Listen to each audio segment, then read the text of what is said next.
ദൈവത്തിന്റെ അതിപരിശുദ്ധമായ നാമം മഹത്വപ്പെടുമാറാകട്ടെ. G of good ന്യൂസിലെ Christian ചാനലിലേക്ക് എല്ലാവർക്കും യേശുക്രിസ്തുവിന്റെ നാമത്തിലുള്ള സ്നേഹവന്ദനത്തെ അറിയിക്കട്ടെ. നിങ്ങൾ ആദ്യമായിട്ടാണ് ഈ വീഡിയോ കാണുന്നതെങ്കിൽ ഈ ചാനൽ സബ്സ്ക്രൈബ് ചെയ്യുക, മറ്റുള്ളവരിലേക്ക് ഈ വീഡിയോ ഷെയർ ചെയ്യുക. നാം ഈ ദിവസങ്ങളിൽ എങ്ങനെയാണ് ദുരാത്മാക്കൾ നമ്മുടെ ഭവനങ്ങളിലേക്ക്, വ്യക്തികളിലേക്ക് വന്ന് കയറുന്നത് എന്ന് നാം ചിന്തിച്ചുകൊണ്ടിരിക്കുകയാണ്. അനേക ക്രിസ്ത്യാനികളും ഒരു വഞ്ചനയിലാണ് എന്ന് നമുക്ക് മനസ്സിലാക്കുവാനായിട്ട് സാധിക്കും. കാരണം അവർ ദൈവവചനത്തിൻ്റെ ഒരു ഭാഗം മാത്രം മനസ്സിലാക്കി വെച്ചിരിക്കുകയാണ്. അതായത് സത്യം എന്ന് പറയുന്നത് രണ്ട് ചിറകുകളുള്ള ഒരു പക്ഷിയെ പോലെയാണ്. ഒരു ചിറകുകൊണ്ട് മാത്രം അടിച്ചാൽ ഒരു പക്ഷിക്ക് ശരിയായ നിലയിൽ പറന്നു പോകാൻ കഴിയുകയില്ല. അപ്പോൾ നമ്മൾ തിരുവെഴുത്തിൻ്റെ എല്ലാ ഭാഗങ്ങളും പരിശോധിച്ച് നോക്കേണ്ട ആവശ്യങ്ങളുണ്ട്. കാരണം ഒന്നിനും ഇണയില്ലാതിരിക്കില്ല. ഒരു വചനം കിടക്കുന്നതിൻ്റെ മർമ്മം കിടക്കുന്നത് മറ്റൊരു ഭാഗത്തായിരിക്കും. അപ്പോൾ നമ്മൾ തേടി അന്വേഷിച്ച് കണ്ടുപിടിക്കേണ്ടതായിട്ടുള്ള ആവശ്യങ്ങളുണ്ട്.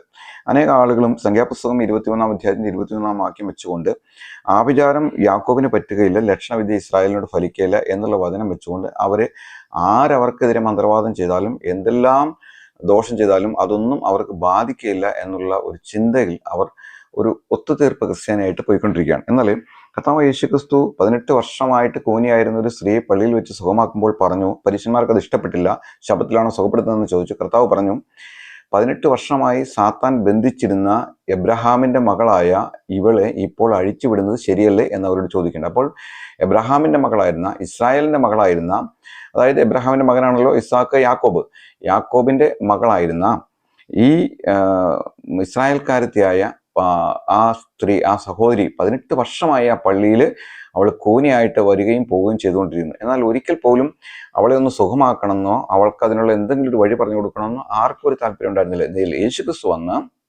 അവളെ സുഖമാക്കിയപ്പോൾ പരീശന്മാർ എഴുന്നേറ്റു. അവർ പറഞ്ഞു, ശബത്തിലാണോ നിങ്ങൾ സുഖപ്പെടുത്തുന്നതെന്ന് ചോദിച്ചപ്പോൾ കർത്താവ് പറഞ്ഞു, 18 വർഷമായി സാത്താൻ ഇവളെ ബന്ധിച്ചിരിക്കുകയായിരുന്നു എന്ന് പറയേണ്ടത്. അപ്പോൾ ആഭിചാരം ഇസ്രായേലിന് ഫലിക്കില്ല എന്നൊക്കെ പറഞ്ഞു കഴിഞ്ഞാൽ നമ്മൾ മനസ്സിലാക്കണം, ചില രോഗങ്ങൾ, ചില കഷ്ടങ്ങൾ, ചില ഉപദ്രവങ്ങളെല്ലാം വരുന്നത് പിശാചിൽ നിന്നാണ്. അപ്പോൾ അത് യേശുക്രിസ്തു മുഖാന്തരം നമുക്ക് അഴിക്കുവാനും അതിൽ നിന്ന് ജയം പ്രാപിക്കുവാനും സാധിക്കും. അതുപോലെ തന്നെ രക്തസ്രാവക്കാരിയായ സ്ത്രീ, അവള് 12 വർഷമായി അവൾ കാണാത്ത വൈദ്യന്മാരില്ല, അവളുടെ മുതൽ മുഴുവൻ അതിനുവേണ്ടി ചെലവഴിച്ചു. എന്നാൽ എങ്ങും സുഖം കിട്ടാതിരുന്നപ്പോൾ അവൾ യേശുവിൻ്റെ വസ്ത്രമെങ്കിലും തൊട്ടാൽ സുഖം പ്രാപിക്കുമെന്ന് യേശുക്രിസ്തുവിനെ കുറിച്ച് കേട്ടറിഞ്ഞ് അവൾ ആ ജനത്തിൻ്റെ കൂടെ, പുരുഷാരത്തിൻ്റെ കൂടെ ഇടയിലൂടെ ചെന്ന് അവൾ യേശുക്രിസ്തുവിൻ്റെ വസ്ത്രം വിശ്വാസത്താൽ തൊട്ടു. അവൾക്ക് സ്വസ്ഥമായി. അപ്പോൾ കർത്താവ് പറഞ്ഞു, ആരാണ് എന്നെ തൊട്ടത്? തിരിഞ്ഞു നോക്കി ആ സ്ത്രീ ഭയപ്പെട്ടുകൊണ്ട് നിന്നു. അപ്പോൾ അവിടെ പറയുന്ന ഒരു കാര്യമുണ്ട്, നീ ബാധ ഒഴിഞ്ഞ് സ്വസ്ഥമായിരിക്കും. അപ്പോൾ ചില രോഗങ്ങൾ, ചില രക്തസ്രവങ്ങൾ, അതൊക്കെ ബാധയാൽ സംഭവിക്കുന്നതാണെന്ന് തിരുവെഴുത്തിലൂടെ നമുക്ക് മനസ്സിലാക്കുവാനായിട്ട് സാധിക്കും. കഴിഞ്ഞ ദിവസങ്ങളിലെല്ലാം ഞാൻ 2 കാര്യങ്ങളെക്കുറിച്ച് പറയുകയുണ്ടായി. ഒന്ന്, വാട്സാപ്പ് മുഖാന്തരം വരുന്ന മന്ത്രവാദത്തെക്കുറിച്ച് പറയുകയുണ്ടായി. അതുകൂടാതെ കണ്ണാടിയിൽ കൂടി വരുന്ന മന്ത്രവാദത്തെക്കുറിച്ചും പറയുകയുണ്ടായി. നമ്മുടെ മുന്നേറ്റങ്ങളെ തടയുന്നതാണ് കണ്ണാടിയിൽ കൂടി വരുന്ന മന്ത്രവാദങ്ങൾ. ഇന്ന് നാം ചിന്തിക്കാൻ പോകുന്നത് തവളയിൽ കൂടി വരുന്ന ദുരാത്മാക്കൾ. നിങ്ങൾക്ക് ഒരു ആശ്ചര്യകരമായിട്ട് തോന്നും, തവള ഒരു നിരുപദ്രവകാരിയായ ജീവിയല്ലേ, അതിനെക്കൊണ്ട് എന്ത് ചെയ്യും എന്ന് നിങ്ങൾക്ക് തോന്നിയേക്കാം. എന്നാൽ നിങ്ങൾ ഇതിൻ്റെ ചരിത്രപരമായ ചില കാര്യങ്ങൾ, ഇപ്പോൾ സംഭവിച്ചുകൊണ്ടിരിക്കുന്ന ചില കാര്യങ്ങൾ ഞാൻ ഇതിനായിട്ട് അറിവിനായിട്ട് പറയുകയാണ്. ഓരോ ദേശങ്ങളിലും ഓരോ തരം ദേവതകളും ദേവന്മാരുമുണ്ട്. ഇന്ത്യയിൽ മാപ്പോങ് വില്ലേജിൽ, അസാമിലുള്ള മാപ്പോങ് വില്ലേജിൽ മഴ ലഭിക്കാൻ തവളകളുടെ കല്യാണം നടന്ന ചില അവിടെ തവളയുടെ ഒരു മന്ത്രവാദ ക്രിയകൾ നടക്കുന്ന ഇടമാണ്. അതുപോലെ തന്നെ മഴ ലഭിക്കാൻ തവളകളുടെ കല്യാണം നടന്ന ചില സംസ്ഥാനങ്ങളാണ് ആസാം, മധ്യപ്രദേശ്, ഉത്തർപ്രദേശ് എന്നീ സംസ്ഥാനങ്ങൾ. കർണാടകയിലും കേരളത്തിലും തമിഴ്നാട്ടിൽ നിന്ന് കേരളത്തിൽ പോയി പഠിച്ചിട്ട് വരുന്ന മന്ത്രവാദം ചെയ്യുന്ന ആളുകൾ തവളയെ ഉപയോഗിച്ച് ചെയ്യുന്നത് നമുക്ക് മനസ്സിലാക്കുവാനായിട്ട് സാധിച്ചിട്ടുണ്ട്. തമിഴ്നാട്ടിലെ മാണ്ഡുക തന്ത്രം എന്ന ഒരു ആചാരം നിലവിലുണ്ട്. മാണ്ഡുകം എന്ന് പറഞ്ഞാൽ തവള എന്നാണ്. അപ്പോൾ മാണ്ഡുക തന്ത്രം, തവളയെ ഉപയോഗിച്ച് താന്ത്രികം ചെയ്യുന്ന ചില ആചാരങ്ങൾ തമിഴ്നാട്ടിൽ ചിലയിടങ്ങളിലുണ്ട്. ചില രഹസ്യ കേന്ദ്രങ്ങളിൽ, ചില ഗ്രാമങ്ങളിൽ അതെല്ലാം നടന്നു വരുന്നുണ്ട്. യു പിയിലെ മാണ്ഡുക മന്ദിരം എന്ന് പറയുന്ന തവള ക്ഷേത്രം തന്നെ നിലവിലുണ്ട്. ലഖിംപൂർ ഖേരി ജില്ലയിലെ ഓയിൽ എന്ന പട്ടണത്തിൽ അങ്ങനെ ഒരു തവളയുടെ പുറത്തിരിക്കുന്ന ഒരു ക്ഷേത്രം തന്നെ അവിടെ പണി കഴിപ്പിച്ചിട്ടുണ്ട്. അങ്ങനെ തവളയെക്കുറിച്ച് പല കാര്യങ്ങളും ഇന്ന് ഈ നമ്മുടെ ഇന്ത്യയിൽ തന്നെ നടക്കുന്നുണ്ട്. എന്നാൽ ബൈബിളുമായിട്ട് തവളയുമായി ബന്ധപ്പെട്ട കാര്യങ്ങൾ എവിടേക്കാണ് രേഖപ്പെടുത്തിയിരിക്കുന്നതെന്നാണ് നാം ഇന്ന് പരിശോധിക്കുവാനായിട്ട് പോകുന്നത്. ഒന്ന്, പുറപ്പാട് പുസ്തകം 8-ാം അധ്യായത്തിൻ്റെ 2-ാമത്തെ വാക്യം. അവിടെയാണ് നമ്മൾ ആദ്യമായിട്ടത് കാണുന്നത്.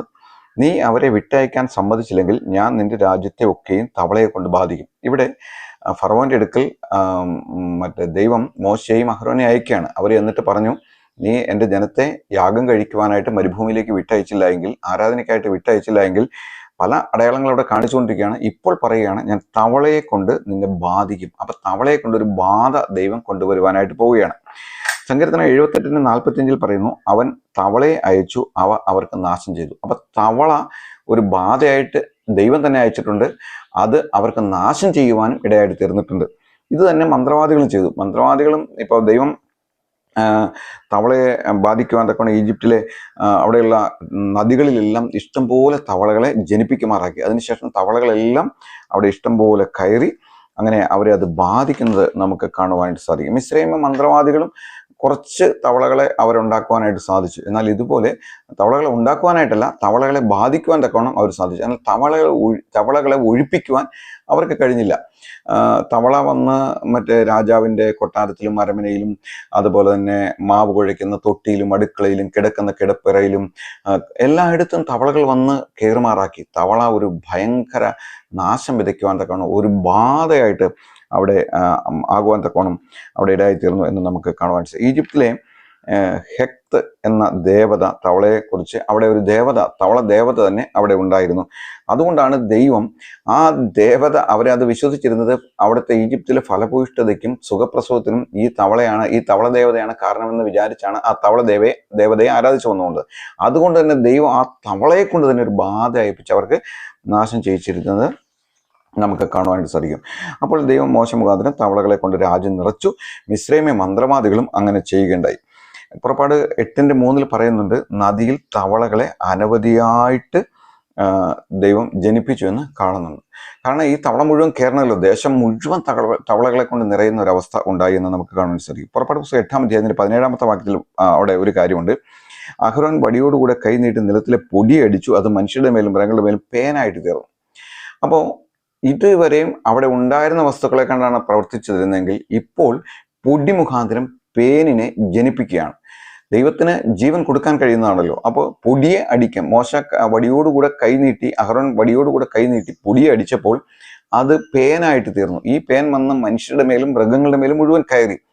അപ്പോൾ മന്ത്രവാദികള് മോശയും അഹ്റോനും ചെയ്യുന്ന അതേ അത്ഭുതങ്ങൾ മന്ത്രവാദികളും ചെയ്തുകൊണ്ടിരിക്കുക. എന്നാൽ ഇപ്പോൾ ഇവർക്ക് ഈ പേനിനെ ഉളവാക്കുവാനായിട്ട് അവർക്ക് കഴിഞ്ഞില്ല. എന്നാൽ മിസ്രൈമ മന്ത്രവാദികൾക്ക് അതുപോലെ കഴിഞ്ഞില്ല. അപ്പോൾ അവർ പറയുകയാണ്, ഇത് ദൈവത്തിൻ്റെ വിരലാണ് കേട്ടോ, ഞങ്ങളെ കണ്ട് പറ്റില്ല. ദൈവമക്കൾക്കെതിരെ മന്ത്രവാദം ചെയ്യുന്നവർ നാം ദൈവകൃപയിലും പരിശുദ്ധാത്മാവിൻ്റെ അഭിഷേകത്തിലും നിൽക്കുകയാണെങ്കിൽ ആ മന്ത്രവാദങ്ങൾ തിരിച്ചവരിലേക്ക് പോകും, നമുക്ക് അത് ബാധിക്കില്ല. അപ്പോൾ അവർ പറയും ഇത് ദൈവത്തിൻ്റെ വിരലാണ്. ഇവിടെ എന്താ സംഭവിക്കുന്നത്?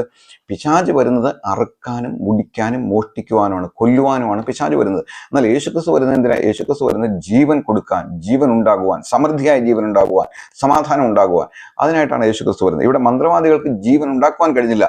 അവർക്ക് നശിപ്പിക്കാൻ മാത്രമേ അറിയാവുള്ളൂ, നശിപ്പിക്കാൻ മാത്രമേ പിശാചിനെ അവർ ഉപയോഗിക്കുന്നുള്ളൂ.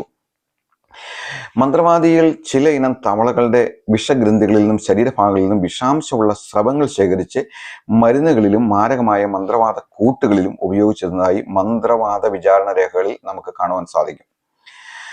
പലതരം പാനീയങ്ങളിലും ലേപനങ്ങളിലും തവളകളുടെ ഭാഗങ്ങൾ ചേർത്തിരുന്നതായി പറയപ്പെടുന്നു. ഇവ രോഗങ്ങൾ ഉണ്ടാക്കാനും വിഷബാധ ഏൽപ്പിക്കുവാനും മറ്റു ദുരുദ്ദേശങ്ങൾക്കുമായി ഉപയോഗിച്ചിരുന്നു.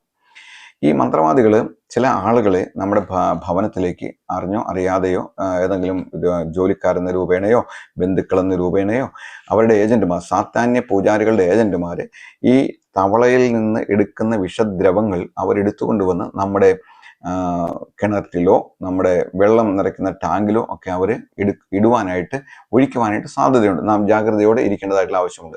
എന്നാൽ നാം ദൈവകൃപയിൽ ആശ്രയിച്ച് നിൽക്കുമ്പോൾ അതൊന്നും നമ്മളെ ബാധിക്കുകയില്ല. അതെല്ലാം ക്യാൻസൽ ചെയ്ത് മാറിപ്പോകും.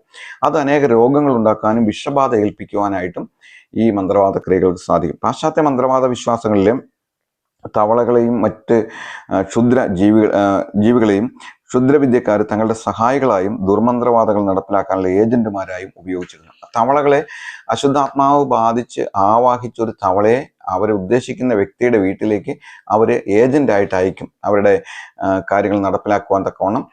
അപ്പം നമ്മൾ വിചാരിക്കുന്നതിൻ്റെ ഒരു തവള വീട്ടിൽ വന്നിരുന്നു കഴിഞ്ഞാൽ ഇപ്പം എന്ത് സംഭവിക്കും എന്ന് നമ്മൾ ചിന്തിക്കുന്ന അനേകം ആൾക്കാരുണ്ട്. ചില ആളുകളുടെ വീടുകളിൽ ഇഷ്ടംപോലെ തവളകളുണ്ട്, അവരെ അതിനെയൊന്നും ഗവനിക്കാറില്ല. എന്നാൽ അവിടെ അത് ദോഷം വരുത്തിക്കൊണ്ടിരിക്കുക, അതുപോലെ അവർക്കറിയില്ല.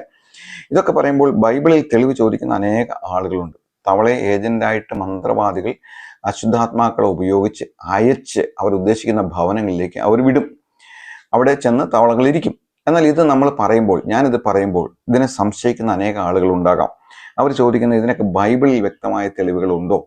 ചില ആളുകൾ ബൈബിളിനെ അങ്ങനെ കീറി മുറിച്ച് പരിശോധിച്ചിരിക്കുന്നത് പോലെ അവരുടെ സംസാരവും കാര്യങ്ങളൊക്കെ കേട്ട് കഴിഞ്ഞാൽ, എന്നാൽ ബൈബിൾ ശരിയായ നിലയിൽ മനസ്സിലാക്കി കഴിഞ്ഞാൽ അവർ ചിന്തിക്കും, അരിച്ചു പെറുക്കി കുറിച്ചിട്ടും ഇങ്ങനെ ഒരു സംഭവമൊന്നും ബൈബിളിലൊന്നുമില്ല. തവളേനെ ഉപയോഗിച്ച് മന്ത്രവാദം, തവളേനെ ഉപയോഗിച്ച് അശുദ്ധാത്മാവ്, ചുമ്മാ ആധികാരികത ഇല്ലാതെ കുറേ സംസാരിക്കുകയാണെന്നൊക്കെ അവർ ചിന്തിച്ചേക്കാം. ഞാൻ നിങ്ങൾക്ക് ഒരു വാക്യം കാണിച്ചെറിയാണ്. ഒരുപക്ഷെ നിങ്ങളുടെ ജീവിതത്തിൽ ഇന്നുവരെയും ആ വചനം നിങ്ങൾ ശ്രദ്ധിച്ചിട്ടുണ്ടാവില്ല. വെളിപ്പാട് പുസ്തകം 16-ാം അധ്യായത്തിന്റെ 13-ാമത്തെ വാക്യം. മഹാസർപ്പത്തിന്റെ വായിൽ നിന്നും, മൃഗത്തിന്റെ വായിൽ നിന്നും, കള്ളപ്രവാചകന്റെ വായിൽ നിന്നും തവളയെപ്പോലെ 3 അശുദ്ധാത്മാക്കൾ പുറപ്പെടുന്നത് ഞാൻ കണ്ടു. തവളയെപ്പോലെ 3 അശുദ്ധ ആത്മാക്കൾ. എവിടെ നിന്നൊക്കെയാണ് വന്നത്? മഹാസർപ്പത്തിന്റെ വായിൽ നിന്ന്, മൃഗത്തിന്റെ വായിൽ നിന്ന്, കള്ളപ്രവാചകന്റെ വായിൽ നിന്ന്. അപ്പോൾ കള്ളപ്രവാചകന്റെ വായിൽ നിന്ന് പുറപ്പെടുന്ന അശുദ്ധാത്മാവ് ഒരു തവളയുടെ രൂപത്തിൽ അയാളുടെ ഉള്ളിലിരിക്കും. ചില കള്ളപ്രവാചകന്റെ വായിൽ നിന്ന് വരുന്ന പ്രവചനങ്ങൾ കേട്ട് കഴിഞ്ഞാൽ അതോടുകൂടി ആ വ്യക്തി ഫ്ലാറ്റായി പോകും. ചില സഭകളിൽ സഹോദരിമാർക്കാണ് ഇത് ഏറ്റവും കൂടുതൽ ബാധിക്കുന്നത്. സഹോദരിമാർ സഭകളിലേക്ക് ചെല്ലുമ്പോൾ അവിടെ വന്ന് പ്രവചന ശുശ്രൂഷ നടത്തുന്ന ആളുകൾ അവരങ്ങനെ കൈയൊക്കെ വിരിച്ച് അതിലങ്ങോട്ട് നടക്കും. വലിയ അഭിഷേകം നിറഞ്ഞ ആളെ പോലെയൊക്കെ അതിലങ്ങോട്ട് നടക്കും. അപ്പോൾ വന്നിട്ട് തലയിൽ കൊണ്ടുവന്ന്, അപ്പോൾ സൗകര്യമാർക്കാണെങ്കിൽ ആരുടെ പ്രാർത്ഥന സൗജന്യമായിട്ട് കിട്ടിയാലും മേടിക്കാനിരിക്കുന്നവരവർ. അപ്പോൾ അതുകൊണ്ട് അവർ എന്ന് തല അങ്ങ് വെച്ച് കൊടുക്കും.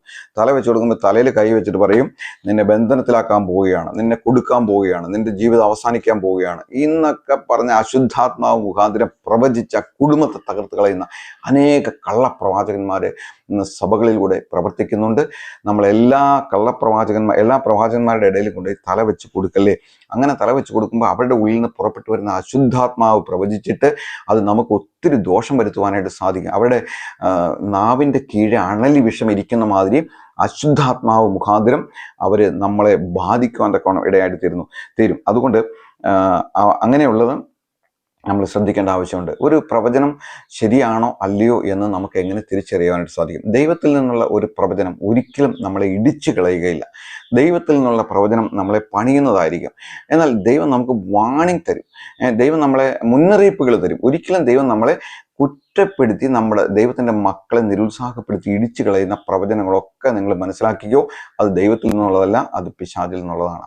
പിശാച് നമ്മളെ ഇടിച്ചു കളയുന്നവനാണ്, അവൻ നമ്മളെ ഭയപ്പെടുത്തുന്നവനാണ്. ദൈവം നമ്മളെ ഒരിക്കലും ഭയപ്പെടുത്തുകയില്ല. ദൈവം നമ്മളെ പണിയുന്നതായിരിക്കും, നമുക്ക് മുന്നറിയിപ്പുകളെ തരും. നിങ്ങൾ ആ വഴിക്ക് പോകരുത്, അങ്ങനെ ചെയ്യരുത്, ഇങ്ങനെ ചെയ്യരുത്, ശ്രദ്ധിക്കണം, സൂക്ഷിക്കണം എന്ന് മുന്നറിയിപ്പുകളെ ദൈവം വചനത്തിലൂടെ തരും. ഒരിക്കലും നമ്മൾ ഇടിച്ചു കളയുന്ന പ്രവാചകൻ അവൻ കള്ളപ്രവാചകനാണ്, അവൻ്റെ ഉള്ളിൽ വസിക്കുന്ന അശുദ്ധാത്മാവാണ്, അത് തവളയെ പോലെ പുറപ്പെട്ടു വന്നിരിക്കുന്ന ഒരു അശുദ്ധാത്മാവാണ് എന്ന് നമ്മൾ മനസ്സിലാക്കണം. ദൈവത്തിൻ്റെ പ്രവചനമാണെങ്കിൽ അത് നമ്മളെ പണിയുകയും നമ്മൾ ചെയ്തുകൊണ്ടിരിക്കുന്ന ചില പാപ വഴികളിൽ നിന്ന് മാറുവാൻ തക്കവണ്ണം ദൈവവചനത്തിലൂടെ നമുക്ക് മുന്നറിയിപ്പുകൾ നൽകുമ്പോൾ, ഓ കർത്താവേ, ഞാൻ അതിൽ വീണുപോയി, എന്നോട് ക്ഷമിക്കണമെന്ന് പറഞ്ഞ് നമ്മൾ മനം തിരിഞ്ഞ് നമ്മൾ തിരിച്ചു വരും. എന്നാൽ ഒരു കള്ളപ്രവാചകൻ നമ്മളോട് പ്രവചിച്ച് നമ്മുടെ തലയിൽ കൈവച്ച് നിന്റെ ജീവിതം തീർന്നു, നീ അവസാനിച്ചു, നീ ബന്ധനത്തിലാകാൻ പോവാണ്, കുടുക്കിലാകാൻ പോവാണ്, ജയിലിൽ കിടക്കാം, ഇങ്ങനെയൊക്കെ പറഞ്ഞ് കള്ളപ്രവചനങ്ങൾ നടത്തുമ്പോൾ അത് ഉറപ്പായിട്ടും നാം വിശ്വസിക്കുക, അത് ദൈവത്തിൽ നിന്നുള്ളതല്ല. ദൈവം നമ്മളെ ഒരിക്കലും ഭയപ്പെടുത്തുന്ന പ്രവാചകന്മാരെ അയക്കില്ല, ദൈവം പണിയുന്ന പ്രവാചകന്മാരെയാണ് അയക്കുന്നത്. ദൈവം നമ്മൾക്ക് മുന്നറിയിപ്പുകളെ തരും, നമ്മളെ ഭയപ്പെടുത്തുകയില്ല. അതുകൊണ്ടാണ് ബൈബിൾ മുഴുവൻ പറഞ്ഞിരിക്കുന്നത്, ഭയപ്പെടേണ്ട, ഭയപ്പെടേണ്ട, ഭയപ്പെടേണ്ട. എവിടെ നോക്കിയാലും നമുക്ക് കാണാൻ പറ്റും, ഭയപ്പെടേണ്ട, ഞാൻ നിന്റെ കൂടെയുണ്ടെന്ന് ദൈവം പറയുന്നത് അതുകൊണ്ടാണ്. എന്നാൽ പിശാചിൽ നിന്നുള്ള പ്രവാചനം നമ്മളെ അത് ആശയക്കുഴപ്പത്തിലാക്കും, നമ്മളെ ഭയപ്പെടുത്തും, ദൈവത്തിൽ നിന്ന് അകറ്റിക്കളയും, പ്രാർത്ഥിക്കാനുള്ള നമ്മുടെ പ്രേരണ നഷ്ടപ്പെടും, നാം നിരാശരായിത്തീരും, നാം ഡിപ്രഷനിലേക്ക് പോകാനൊക്കെ സാധ്യതയുണ്ട്. അതുകൊണ്ട് തവള ഒരു അശുദ്ധാത്മാവിൻ്റെ അടയാളമാണ്. ഇങ്ങനെയുള്ള കള്ളപ്രവാചകന്മാരെ സൂക്ഷിക്കുക. ഭൂമിയിൽ കാണുന്ന എല്ലാ തവളകളും മന്ത്രവാദികൾ അയക്കുന്ന തവളയാണെന്ന് വിശ്വസിച്ചേക്കല്ലേ. ഞാനിങ്ങനെ പറഞ്ഞതുകൊണ്ട് അപ്പോൾ തവള മുഴുവൻ മന്ത്രവാദികൾ അയക്കുന്ന, അങ്ങനെ നമ്മൾ ഒരിക്കലും വിചാരിക്കേണ്ട. തവളകളിൽ ചിലതിനെ പിടിച്ച് അവർ ശോധന ചെയ്ത് നമ്മുടെ ഭവനങ്ങളിലേക്ക് അയക്കും. ഇനി ഇങ്ങനെ മന്ത്രവാദികൾ അയക്കുന്ന തവളകൾ അവർ ഏതെല്ലാം രീതിയിലാണ് നമ്മുടെ ഇടയിൽ, നമ്മുടെ വീട്ടിലേക്ക് വരുന്നത്, അത് എവിടേക്കാണ് അത് മറഞ്ഞിരിക്കുന്നത് നമുക്ക് നോക്കാം. നമ്മുടെ സ്കൂട്ടറിൻ്റെ ഡിക്കിയിൽ അത് തുറക്കുമ്പോൾ അതിനകത്തൊരു തവളയെ കണ്ടാൽ അതങ്ങ് പൊക്കോട്ടെ എന്ന് വിചാരിച്ച് അതിനെ നമ്മൾ വെറുതെ വിടരുത്. അത് അവിടെ ചാടി വീണ്ടും മറിഞ്ഞിരിക്കും, അതിനെ കൊല്ലുക തന്നെ വേണം. അതിനോട് പറയണ യേശുവിൻ്റെ നാമത്തിൽ, അതൊരു ആക്സിഡൻറ്റ് സ്പിരിറ്റ് വരുത്തുവാൻ വേണ്ടിയിട്ട്, ആക്സിഡൻറ്റ് ഉണ്ടാക്കുവാൻ വേണ്ടിയിട്ട് അതിനെ അയച്ചിരിക്കുന്ന അശുദ്ധാത്മാവ്, അതിനെ ആവാഹിച്ച് അയച്ചിരിക്കുന്ന ഒരു സ്പിരിറ്റാണ്, ഒരു ആവിയാണ്, ഒരു ആത്മാവാണ്. അതുകൊണ്ട് അതിനെ കൊല്ലുക തന്നെ വേണം. ഒരു പക്ഷേ കാറിൻ്റെ സീറ്റിലായിരിക്കും ഇരിക്കുന്നത്, അത് നമ്മൾ കാണുമ്പോൾ ഒരു തവളയല്ലേ എന്ന് വിചാരിച്ച് അതിനെ കൊല്ലാതെ വിടരുത്. യേശുവിൻ്റെ നാമത്തിൽ അതിനെ കൊല്ലണം. അതുപോലെ തന്നെ നമ്മുടെ മുറിയുടെ ഉള്ളിൽ, നമ്മുടെ വീടിൻ്റെ കതകിൻ്റെ മറവിൽ ആ തവള ഇരിക്കും. നമ്മുടെ വീടിൻ്റെ ഏതെങ്കിലും മരത്തിൻ്റെ മുകളിൽ നിന്നുകൊണ്ട് ഒരു ശബ്ദം പുറപ്പെടുവിക്കും. അത് ഒരു തവള ഉണ്ടാക്കുന്ന ഒരു ശബ്ദം പോലെയല്ല, ഒരു അസാധാരണമായ ഒരു ശബ്ദം പുറപ്പെടുവിക്കും. ആ ശബ്ദം നാം ശ്രദ്ധിക്കണം. നാം ടോർച്ചടിച്ച്, രാത്രിയിലാണ് ആ ശബ്ദം വരുന്നതെങ്കിൽ ആ ടോർച്ചടിച്ച് ആ തവളയെ നമ്മൾ നോക്കണം, അതിനെ കണ്ടുപിടിച്ച് അതിനെ കൊല്ലണം. ഞാൻ എൻ്റെ തൃശ്ശൂരുള്ള വീട്ടിൽ വെച്ച് ഞാൻ അവിടെ വസ്തു വിറ്റിട്ട് എനിക്ക് അതിൽ നിന്ന് വിറ്റ് അത് മുന്നോട്ട് പോകാൻ കഴിഞ്ഞില്ല. അതിൻ്റെ രജിസ്ട്രേഷൻ കഴിയാതെ ഭയങ്കര തടസ്സങ്ങൾ നേരിട്ടു. 5 ദിവസത്തിനുള്ളിൽ രജിസ്ട്രേഷൻ നടത്താമെന്ന് അവർ പറഞ്ഞ് എന്നെ വിളിച്ചു വരുത്തിയിട്ട് ഞാൻ പണമെല്ലാം, ഒരു ലോൺ ഉണ്ടായിരുന്നെല്ലാം ക്ലോസ് ചെയ്ത് ആധാരമെല്ലാം എടുത്ത് വെച്ചിട്ടും അത് നടക്കുന്നില്ല. ഭയങ്കര തടസ്സങ്ങൾ ഉണ്ടായിക്കൊണ്ടിരിക്കുക. അങ്ങനെ ഒരു രാത്രി പ്രാർത്ഥന സമയത്ത് ഒരു അസാധാരണമായ ശബ്ദം കേട്ടു. ഞാൻ എൻ്റെ വീടിൻ്റെ അയൽവക്കത്തുള്ള ആളെ വിളിച്ച് പുറത്തേക്ക് നിർത്തി.